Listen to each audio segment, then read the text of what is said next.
Good to see you all. Can you hear me clearly? Good. So, of the three authors that we're looking at over these 4 weeks, two are comparatively unfamiliar names in the history of literature. Hilda Prescott, whom we looked at last week, and Malcolm Guite, a living priest poet who we're looking at next week. George Herbert is the famous one. He's the one we're looking at today, and he holds an honoured place both in the academic study of English literature more broadly, but also within the life of the church. He is highly honoured. And within our prayer book in the Church of England, we have a day, the 27th of February, when we remember him, and there is a collect for George Herbert. So I thought we might begin with this prayer today. Let us pray. King of glory, King of peace, who called your servant George Herbert from the pursuit of worldly honours to be a priest in the temple of his God and King, grant us also the grace to offer ourselves with singleness of heart in humble obedience to your service through Jesus Christ our Lord. Amen. Now, you should all have a handout. Probably in the interest of time and to make sure that we get to the poetry, I'm going to skip over a few things that are touched on there. The aim of the session is not to say a great deal about Herbert's life, which you can readily find online or in one of a number of biographies, but to give you a taste of his poetry. And I hope to prompt you to explore it further for yourself. So again, I hope that this will be food not just for the mind, but also for the soul, spiritual enrichment in this season of Lent. But if you are interested in reading more widely, I would particularly recommend this relatively recent study of George Herbert. I've given the title there, by a Church of England theologian, priest, John Drury, published 2013, Music at Midnight. It includes, as well as an account of his life, a lot of very learned and thoughtful commentary on the poems. Very briefly on his life, Herbert was born into a privileged place in English society in 1593.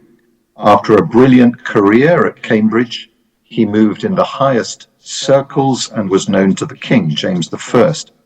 He briefly sat in Parliament, and a successful career in public life lay before this very talented and well-connected young man. But in his early 30s, he was ordained and became rector of a small village parish near Salisbury in the south of England, where he was noted for his devoted pastoral care. He died just a few weeks before his 40th birthday in 1633. I'm going to tell just one story about him, which is included as a kind of preface in John Drury's study of Herbert. I include it for a number of reasons. One is that it illustrates the rather countercultural humility of Herbert in a very hierarchical society, and his care for all his parishioners. The story also explains why Drury gives his book the lovely title Music at Midnight, and it draws attention to Herbert's skill as a musician, which is reflected in the many references to music in his work. So I'm going to read this little story. In another walk to Salisbury, George Herbert saw a poor man with a poorer horse that was fallen under his load. They were both in distress and needed present help, which Mr. Herbert, perceiving, took off his canonical coat and helped the poor man to unload and after to load his horse again.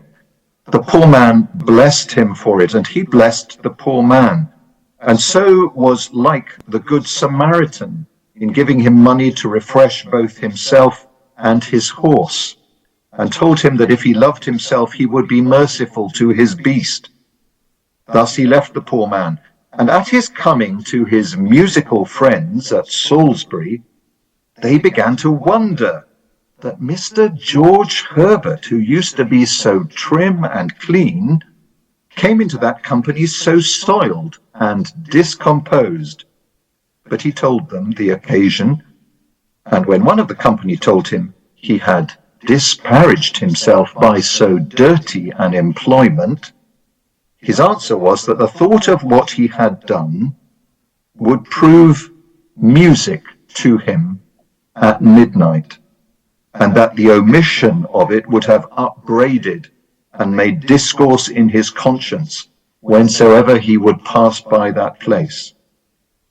For, he said, if I be bound to pray for all that be in distress, I am sure that I am bound, so far as it is in my power, to practice what I pray for. And though I do not wish for the like occasion every day, yet let me tell you, I would not willingly pass one day of my life without comforting a sad soul or showing mercy. And I praise God for the occasion. And now let's tune our instruments. Lovely story, and I think gives quite a sense of George Herbert the man. So he's remembered today as one of the greatest English poets, but strikingly at the time of his death, he did not know that his poems would be read by anyone other than one close friend, Nicholas Ferrer, to whom he entrusted them, and who happily decided that they were rather good and had them published within a few months, since when they have never been out of print. Herbert's poems are collected under the title The Temple. This begins with one long poem, a dozen or so pages in my edition, entitled The Church Porch, followed by the rest of his poems, filling some 160 pages, under the title The Church. His poems are all religious. They're all focused on the faith of the church. It's an interesting contrast there with other great Christian poets who did not write just on spiritual themes, but also on wider matters in life. For example, John Donne, who interestingly was Herbert's godfather and who became Dean of St. Paul's Cathedral, he wrote many very famous religious poems, but he's also well known for his remarkable love poetry. But Herbert is extraordinarily focused. His poetry expresses his faith. That's what it's for. He directs his gift towards God and the church. Richard Baxter wrote of him, Herbert speaks to God like one that really believeth in God and whose business in the world is most with God. Heart work and heaven work make up his books. Herbert's poetry is in that sense very focused, but it is not narrow.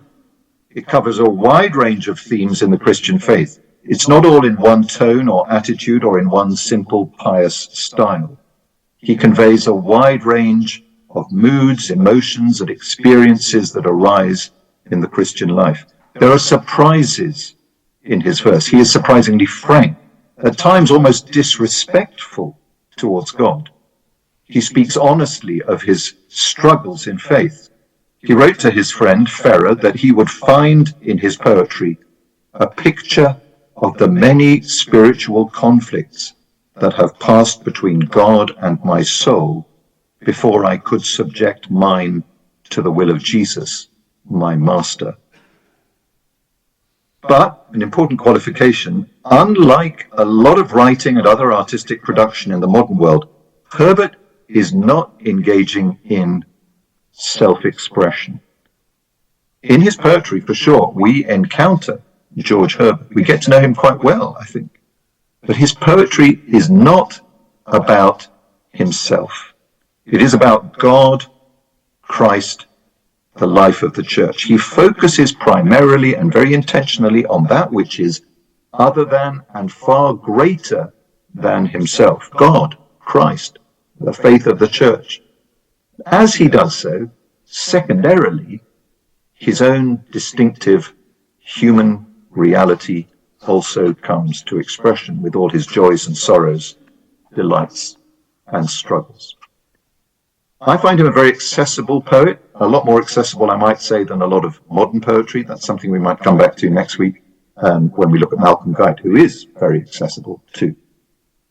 Rather than trying to cover a wide range of his poems, we're going to look at just a few examples in a little detail. And there may just be some time for some comment and questions if you have any. I'm going to start with a couple of short sections from his long opening poem, The Church Porch, The Way In, the Church Porch. It's not his best-known poetry, but it does give an idea of his practical concerns as a parish priest committed to building up the faith and the Christian character of his parishioners. He's quite direct, he's quite morally challenging.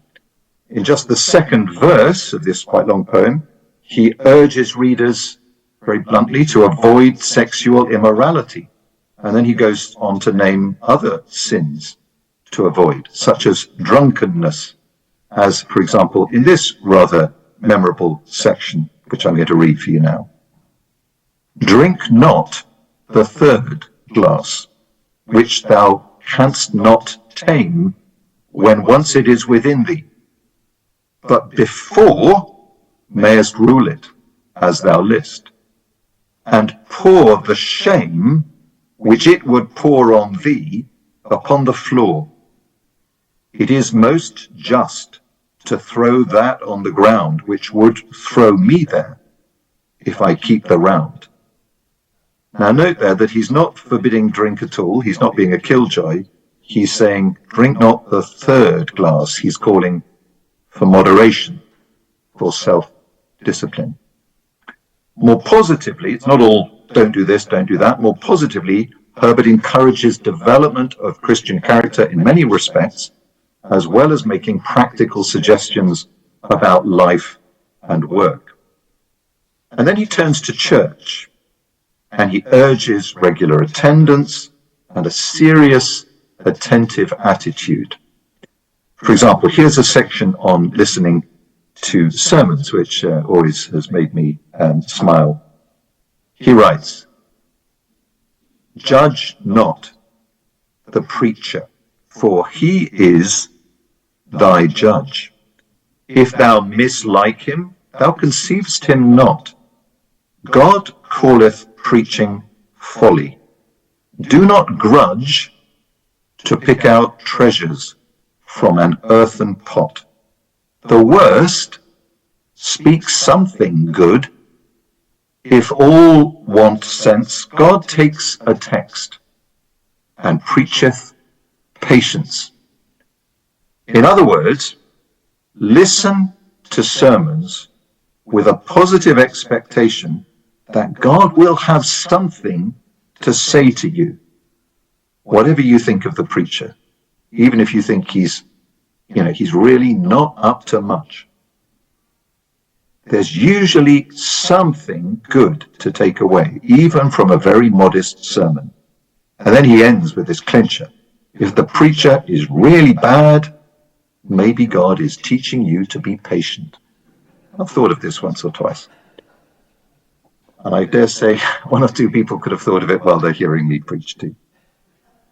Before I turn to three of Herbert's most famous and best-loved poems, let me admit I don't love everything he wrote, just in case you're thinking I'm a completely uncritical, adoring fan. The next one on your handouts, The British Church, I've included partly because it illustrates well how members of the Church of England in Herbert's day thought of their church as a kind of perfect middle way between two extremes.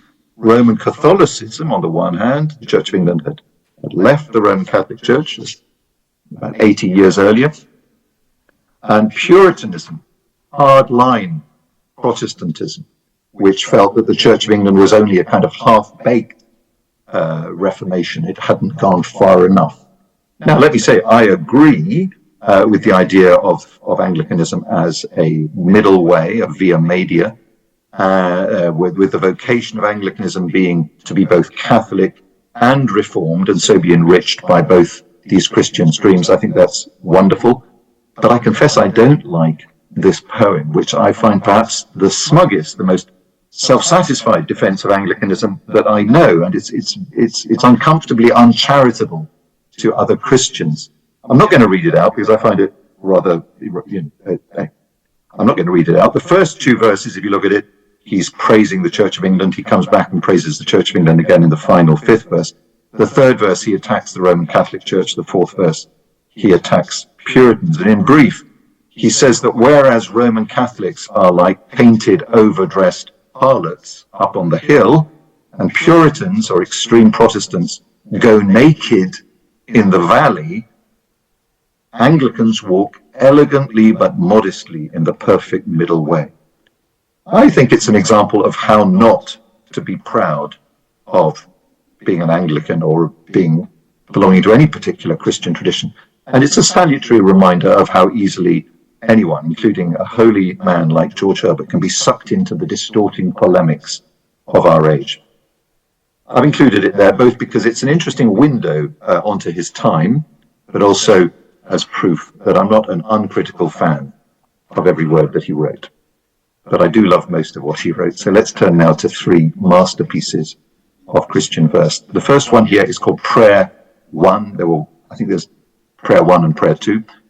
Here's Prayer 1. Now, as I read it to you, have in mind the question, how does Herbert convey here what prayer is? Prayer 1.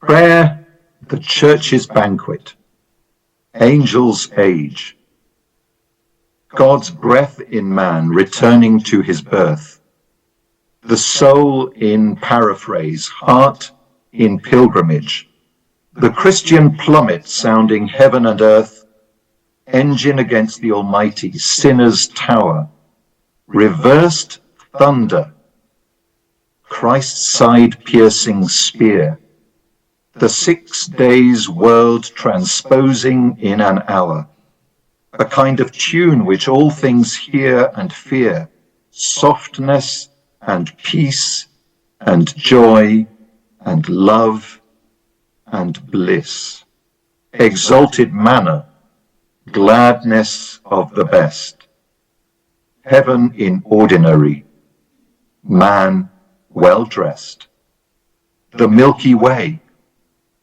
the bird of paradise, church bells beyond the stars heard, the soul's blood, the land of spices, something understood. Maybe just give yourself a minute to look over that again in silence.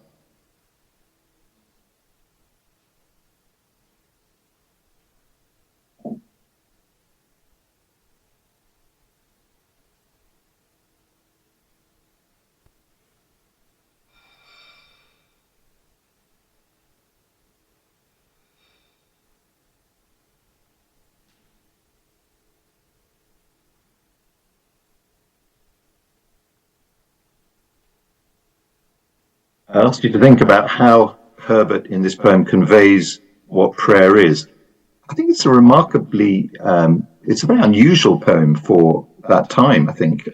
It's in fact, if you look at it, simply a list of 26 brief images of prayer, followed by the phrase, something understood. It has rather a modern quality. It has something of a feel of a collage, or rather jumbled mix of impressions of what prayer is. I read it somewhat as if Herbert is saying prayer is so many things that I can't begin to make a neat, simple, coherent statement about it, drawing all the strands of what prayer means into a clear, simple synthesis. Instead, Herbert's thinking, I'll fling all these vivid images on the canvas and let them stand alongside each other. Let the reader make of it what the reader will. I confess, I'm not sure quite what some of the phrases mean. I mean, he's generally very accessible. Some of the use of language may be different from how we use it today, but there's enough here to intrigue and hold me and delight me and fascinate me. Most of the images we naturally take as positive and attractive: banquet, peace, the bird of paradise, and so on. But other images, very interestingly, alongside those positive images, suggest something a little bit discordant. They suggest prayer is not always a pleasant walk in a heavenly park. Prayer is described here as engine against the Almighty. That sounds rather as if we're attacking God in prayer. And reversed thunder suggests that sometimes prayer may mean thundering back at God. I come away from this poem feeling there's so much more to prayer than I understand or have experienced, and I'm left wanting more of it. It functions, certainly for me, as a kind of invitation into more prayer. A trailer for next week, when we're looking at a living priest poet, Malcolm Guite. Guite loves Herbert, and this poem is especially dear to him. And in one of his volumes, Malcolm Guite has written a series of 26 poems, each of which takes up an image from Herbert's one poem and elaborates on it. So there's one poem of Herbert's has generated 26 poems by Malcolm Guite, an extraordinary testimony to the cascading richness of Herbert's legacy down the years. So in that last poem, I mentioned a couple of points where Herbert implies that prayer can quite properly contain an element of what we can almost call aggression towards God. Certainly, Herbert's poetry often contains elements of complaint towards God. He does not at all give the impression, if you read his work as a whole, that the normal Christian life is just happy, happy, happy all the day long. No, for Herbert, the life of faith is a life of struggle. He offers us very honest accounts of what it means to live in the tension between knowledge of God's love for us and the limitations and frustrations in our knowledge of God's love because of our fallenness and because of the confusing, ambiguous nature of our experience.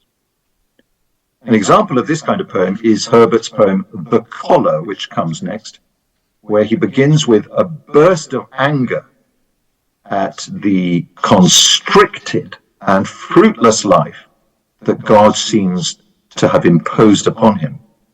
He wants freedom. He feels that by being a serious Christian, by being a priest, he's lost freedom, and all kinds of things attract him, tempt him away from God. He wants out of it. He's had enough of God and the life of faith. And so he rants on for many lines until finally, you'll see at the end, God meets him in his anger and frustration, and the poem ends in calm resolution.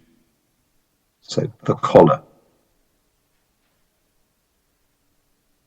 I struck the board and cried, no more, I will abroad. What? Shall I ever sigh and pine?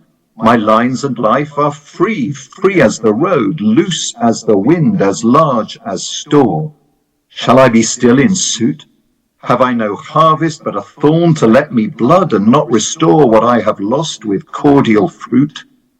Sure there was wine before my sighs did dry it, there was corn before my tears did drown it. Is the year only lost to me? Have I no bays to crown it, no flowers, no garlands gay, all blasted, all wasted? Not so, my heart, but there is fruit, and thou hast hands. Recover all thy sigh-blown age on double pleasures. Leave thy cold dispute of what is fit and not. Forsake thy cage, thy rope of sands, which petty thoughts have made, and made to thee good cable to enforce and draw, and be thy law, while thou didst wink and wouldst not see. Away, take heed, I will abroad. Call in thy death's head there, tie up thy fears. He that forbears to suit and serve his need deserves his load. But as I raved and grew more fierce and wild at every word, Methought I heard one calling, "Child," and I replied, "My Lord." This is a poem of protest or complaint, deep frustration, but which arises from faith and leads to deeper faith. The poem ends in perfect submission, but it is not a robotic submission. It is the real George Herbert and all that he is, with all his struggles and frustrations with the faith, who has worked his way through to that submission. Herbert writes much else in this vein of struggle. See, for example, a very short poem, Bitter Sweet.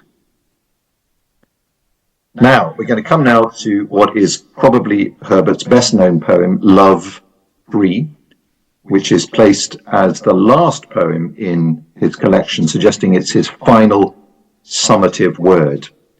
And if you're unfamiliar with this poem, just a quick word to help you orientate yourself to what's going on in it.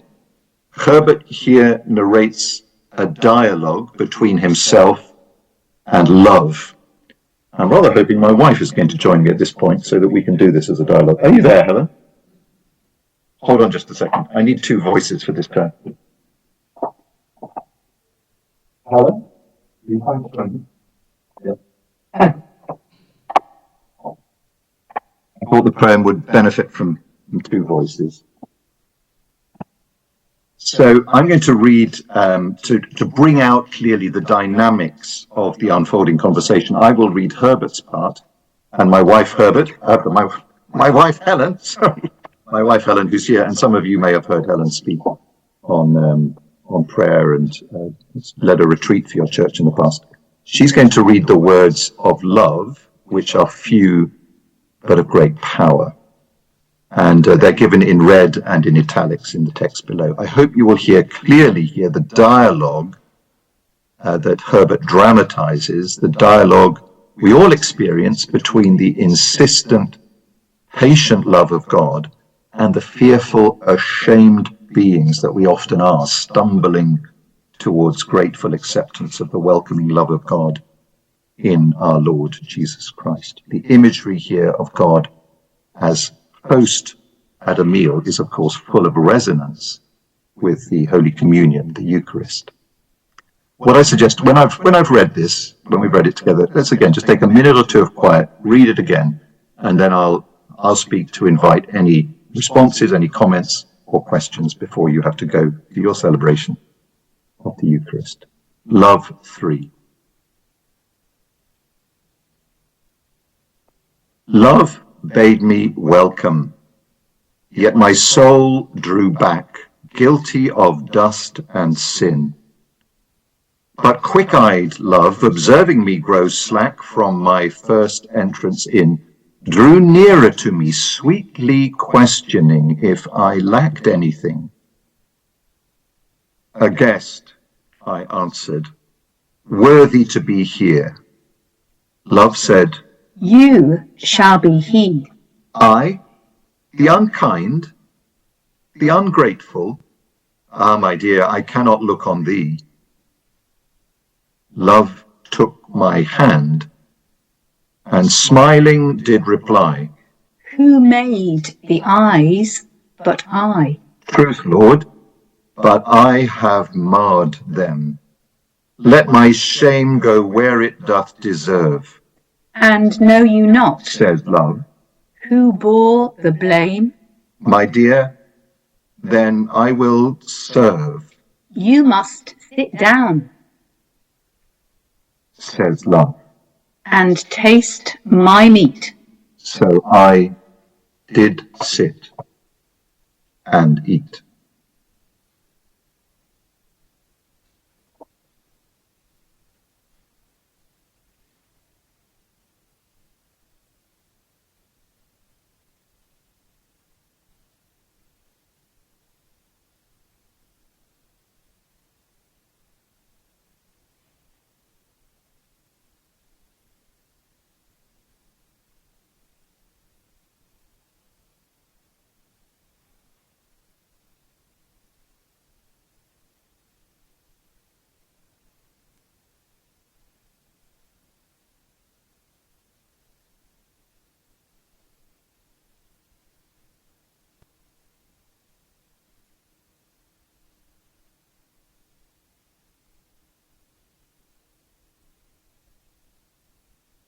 So there we are. That's a brief introduction to George Herbert and just a few of his better known poems.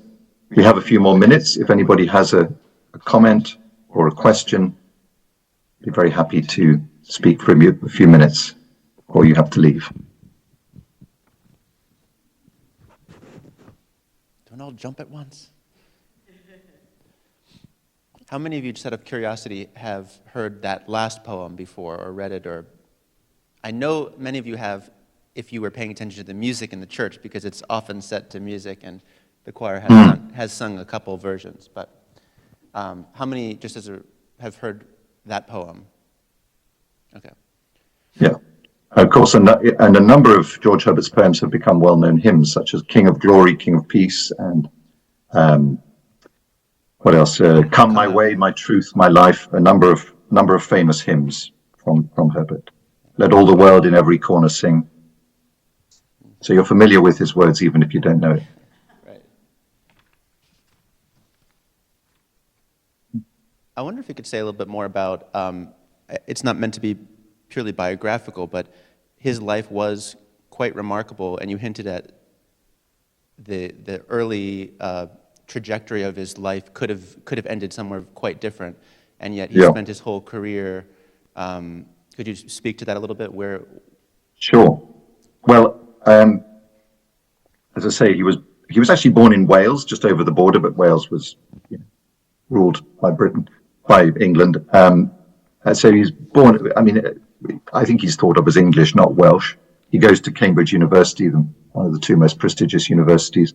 He had a brilliant career there, and he was an orator. I mean, but not just in the sense he was good at speaking. He was trained to be an orator. He delivered a speech that is published in his collected works. I think a speech in honor of King James, or possibly of the young Prince Charles, at Cambridge University. His elder brother, who became well known as a philosopher, Lord Herbert of Cherbury, was ambassador to France. They were very well connected. His family was very well connected. I think one of his younger brothers was also very, very distinguished. So he was moving in the top levels of society, wealthy, well connected, and it's also striking that when he decided he would go in, he would be ordained, that could also have been in a way a path to greatness and influence. I mean, his godfather was John Donne, who was Dean of St. Paul's Cathedral, one of the most prestigious positions in the Church of England.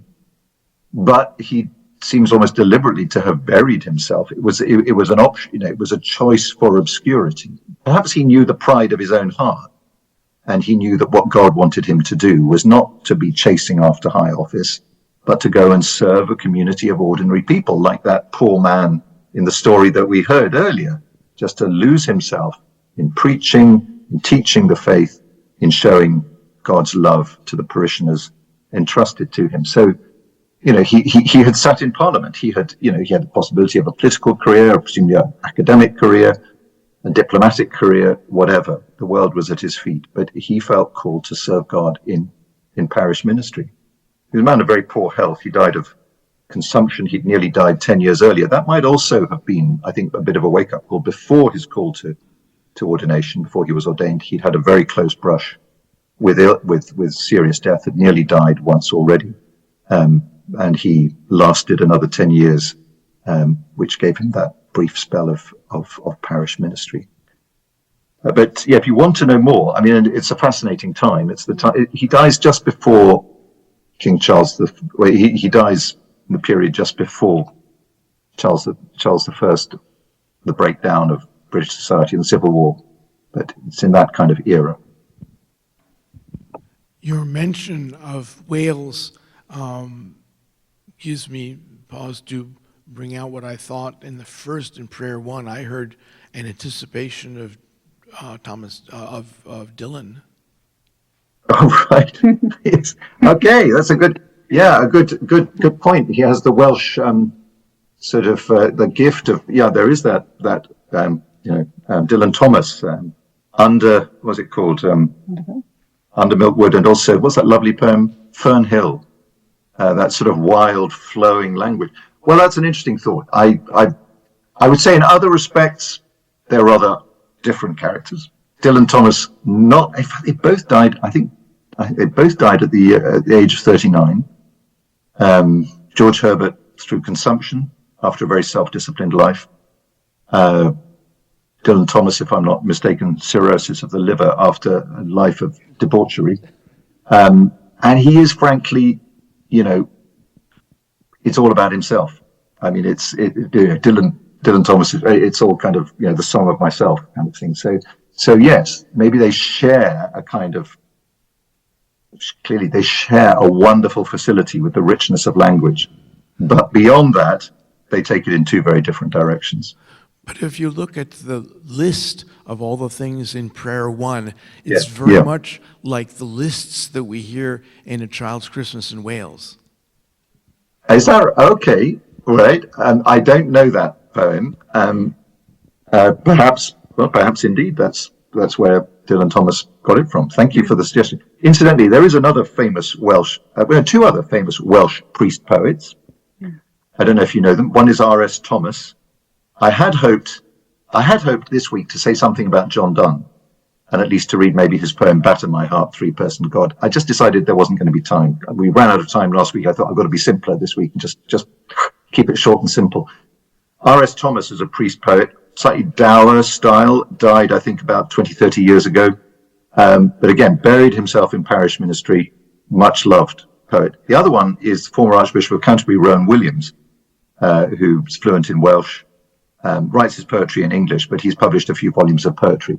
I have to say, Rowan Williams is a powerful intellect, and it's an interesting example, interesting illustration of the point I was making earlier. I find I can understand George Herbert's poetry a lot easier than I can understand Rowan Williams's poetry. But I think Rowan Williams would have been delighted by your drawing attention to the Welshness of George Herbert and of Dylan Thomas and the whole association of bards, the bardic quality of so on of Welsh culture. Thank you. You've mentioned a couple times about how approachable the poetry is, and I've certainly found that myself. Do you think it has? I mean, that's a certain gift to be able to have the intellectual ability to be able to say something simply in a way that people can understand. Do you think that has something to do with, or is connected in some way with his calling to a simple country church? Well, I think so. I think no, it's interesting. This is something I'll pick up next week as well. Malcolm Guite, who we're looking at next week, when he was early in his career as a poet, he was struck by the fact that 400 years ago, George Herbert had written this sequence of poems called The Temple, which were accessible to ordinary church folk.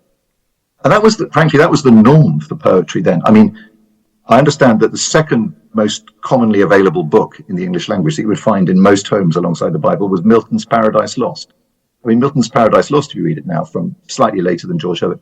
Also, it's not that hard to understand. There are a few words you won't quite know, and the grammar is occasionally a bit different, but it's not fundamentally difficult language. So Herbert had written a very accessible collection of poems about the Christian life. 200 years after that, who's the author? The Anglo-Catholic, whose hymn we sing? I forget his name. Pusey. Keble. John Keble wrote The Christian Year, a sequence of poems again for the people of the church, not writing to impress, your kind of intellectual pals at Oxford or Cambridge, but writing for the people, to use the gifts you've given to delight them with beautiful language, but accessible, upbuilding, taking them deeper into their faith. I would imagine that his years in the parish refined this gift. I don't know, because probably nobody knows. We just have the collection of poems he gave his friend shortly before he died. So we don't know whether he wrote all of these in those years of parish ministry or whether they went back earlier. But the very fact that he wanted to communicate with ordinary people, I think, is bound up with the fact that he produces poetry that still speaks 400 years later.